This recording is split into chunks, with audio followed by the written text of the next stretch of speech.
today. I found a really good package that included 17 Macs, some random software, and just various monitors and keyboards and any other junk that's with it.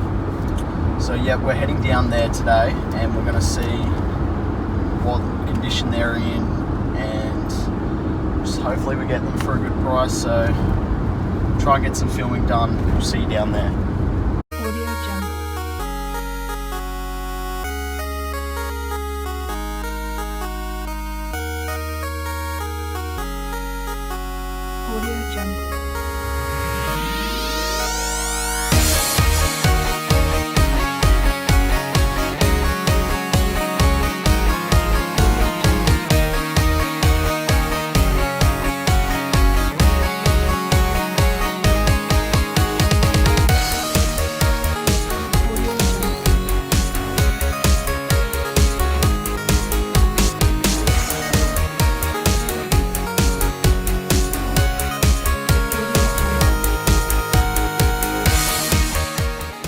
As soon as I entered the room and saw the Macs laying out on the ground, I was immediately excited and keen to get them in the car and test them out at home.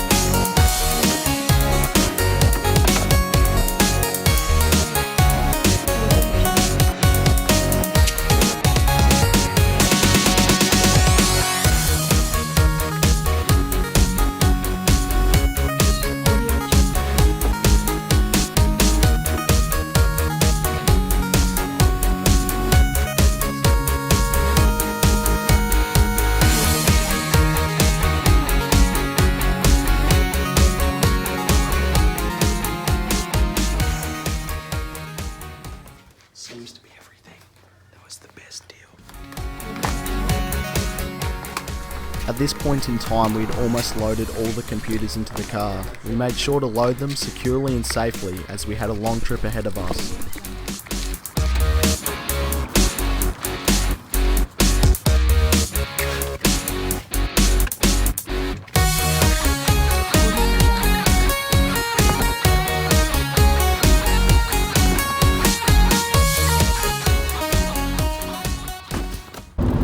Alright, on my way home now from Brisbane.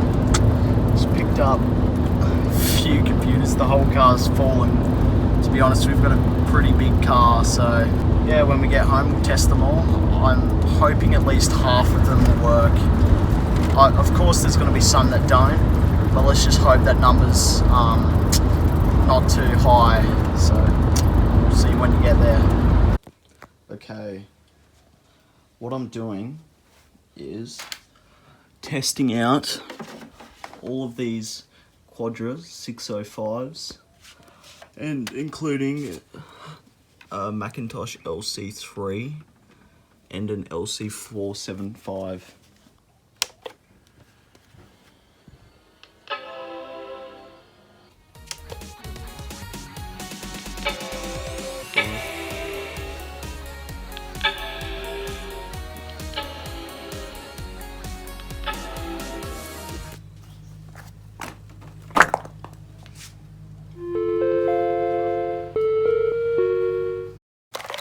I have so many mice, ones from 128K, 512K and plus. We have the early 90s Apple desktop bus mouse. This one is pretty gross. We have even earlier one here, Apple desktop bus. And there's just one scattered from these machines over the years. I also received this Macintosh Plus documentation box. It included all its manuals, system discs, and it even included stickers.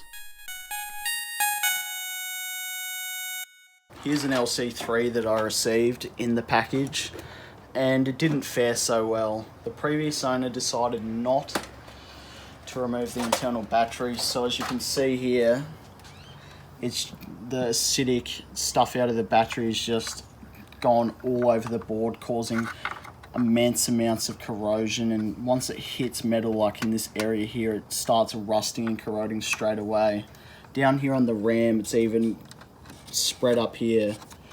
And here's the original battery holder. The acidity was so bad that it even corroded the solder joints that connected it to the logic board originally. So yeah, if you've got an old Mac or an old computer like this, make sure that you remove the battery or try and find a replacement on places like eBay. One of my favorite software pickups from the day is this complete box system of System 7 for the Macintosh. So as you can see, if I slide this out, the box may be not faring so well, but inside it's actually in pretty good condition.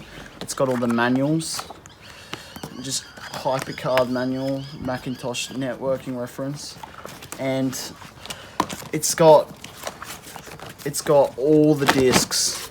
So as you can see here, I've got all the discs I would ever want, and my favorite thing of all is it's even non-disc and it's completely sealed, never been used. Thanks for watching and coming along with me on this journey of picking up 17 Macintoshes. I'm pretty thrilled, and half of them work, half of them don't, but after a cleanup and a recap, they should be all good. One thing I neglected to show you is this Quadra 610 I got. I'm stoked that this is still working because they're normally prone to capacitor leakage. Thanks for watching. Please like and subscribe.